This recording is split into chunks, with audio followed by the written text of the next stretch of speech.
kowda Agoosto oo ku beegan maanta waxaa laga joogaa 25 sano geerida mujaahid Generaal Maxamed Faarax Xasan Caydiid oo ku geeriyooday Muqdisho maanta oo kale kowda Agoosto 1996 waxaana hogaamiyahan oo ahaa xiligaasi madaxweynihii dowladii Salbaraar iyo gudoomiyihii isbahaysiga SNA uu qayb libaax ah ka soo qaatay halgankii adkaa ee lala galay dowladii militariga ahayd isagoo hogaaminaya ururkii USC ee ka saaray Muqdisho iyo gobolada Koonfureed rajiimkii Maxamed Siyaad Barre. Allaah u naxariistay Generaal Caydiid waxa uu ahaa hogaamiye hal adag oo markasta ka jiba keena talaabada uu qaadayo isagoo lagu xasuusto sida markasta uu uga soo horjeedi jiray in gumaysi gacan uu u galo Soomaaliya. waxaana dowladii Salbaraar ee uu kaga dhawaaqay xarunta SNA ee ku tiilay xaafadda Bosnia ee degmada Hodan 15 bishii 1995 ka hor yimid caqabado kala gedisan iyo dagaalo taasoo keentay inuu geeriyoodo marxuumka maanta laga joogo geeridiisa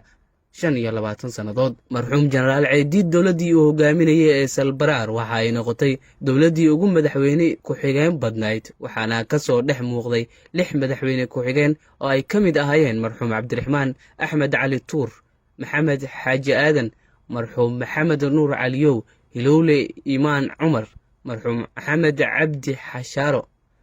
iyo Masar Cabdirashiid oo isagu ka soo jeeday beesha Mareexaan. waxaana dowladan gudoomiyaha gobolka Banaadir u ahaa Allaah u naxariistay Maxamed Cumar Xabeeb Maxamed Dheere iyadoo wasiirada arrimaha gudaha iyo maaliyadda ay kala ahaayeen Maxamed Qanyare Afrax iyo Cabdi Cabdulle Saciid Jani Boqor. 4 Agoosto 1996 waxaa buuxiyay booskii uu ka geeriyooday Allaah u naxariistay Generaal Maxamed Faarax Caydiid wiilkiisa Xuseen Maxamed Caydiid oo loo doortay maalintaasi madaxweynaha dowladda Salbaraar iyo gudoomiyaha SNA. maamulkaasi waxaa ka hor yimid oo dagaal la galay jabhaddii RRA ee uu hogaaminayay marxuum Xasan Shaati Gaduud iyo waliba ururkii USA iyo SNA garabkii uu hogaaminayay Cismaan Caato iyo hogaamiyihii Muuse Suuda Yelxow kuwaas oo kula dagaalamayay deegaano ku yaalay degmooyinka Hodan iyo Wadajir.